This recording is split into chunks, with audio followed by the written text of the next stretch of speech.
ಈಗಾಗಲೇ ಈ ಒಂದು SIR ಪ್ರಕ್ರಿಯೆ ಪ್ರಾರಂಭ ಆಗಿದೆ. ಆದರೆ ಪ್ರಾರಂಭದ ಹಂತದೊಳಗನೆ ನೀವು ಹೇಳ್ದಂಗೆ ಈ ಒಂದು ಗೊಂದಲ ಸೃಷ್ಟಿಯಾಗಿದೆ ಅನ್ನೋದರಲ್ಲಿ ಎರಡು ಮಾತಿಲ್ಲ.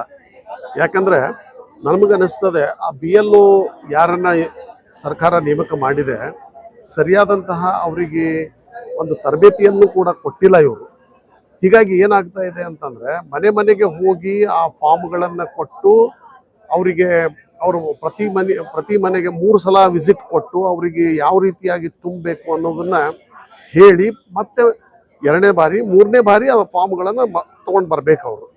ಬಟ್ ಅವ್ರಿಗೆ ಏನಾಗಿದೆ, ಈಗ BLOಗಳಿಗೇ ಯಾವ ರೀತಿ ಫಾರ್ಮ್ ತುಂಬಬೇಕು ಅನ್ನೋದೇ ಗೊತ್ತಾಗ್ತಾ ಇಲ್ಲ, ಸ್ಪಷ್ಟತೆನೇ ಇಲ್ಲ ಅವರಿಗೆ.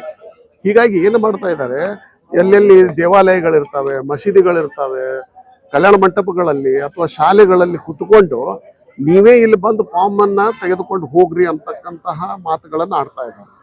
ಸೊ ಹೀಗಾಗಿ ಇದು ಬಹಳಷ್ಟು ಗೊಂದಲವನ್ನು ಸೃಷ್ಟಿ ಮಾಡಿದೆ. ಮತ್ತು ಫಾರ್ಮ್ಗಳನ್ನು ತುಂಬಬೇಕಾದಾಗ, ಮ್ಯಾಪಿಂಗ್ ಮಾಡಬೇಕಾದಾಗ ಸರಿಯಾಗಿ ಮ್ಯಾಪಿಂಗ್ ಕೂಡ ಮಾಡಿಲ್ಲ ಇವರು. ಬಿಜಾಪುರದಲ್ಲಿ ಇದ್ದಿದ್ದು ಒಂದು ತೋರಿಸ್ತದೆ, ಮತ್ತೊಂದು ಬಾಗಲಕೋಟದೊಳಗೆ ತೋರಿಸ್ತದೆ.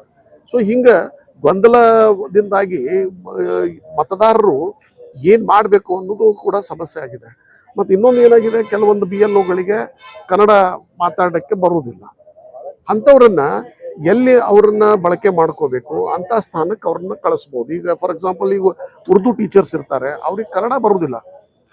ಸೊ ಉರ್ದು ಬರ್ತಕ್ಕಂಥ ಸ್ಥಳಗಳಿಗೆ ಎಲ್ಲಿ ಜನ ಇದ್ದಾರೆ ಅಂಥ ಏರಿಯಾಕ್ಕೆ ಅವ್ರನ್ನ ಹಾಕಿ ಕನ್ನಡ ಬರೋರನ್ನ ಕನ್ನಡದ ಏನು ಮಾತನಾಡ್ತಕ್ಕಂತಹ ಒಂದು ಏರಿಯಾದೊಳಗೆ ಹಾಕಿದರೆ ಇದು ಕೂಡ ಸರಿಪಡಿಸ್ಲಿಕ್ಕೆ ಸಾಧ್ಯ ಆಗ್ತದೆ.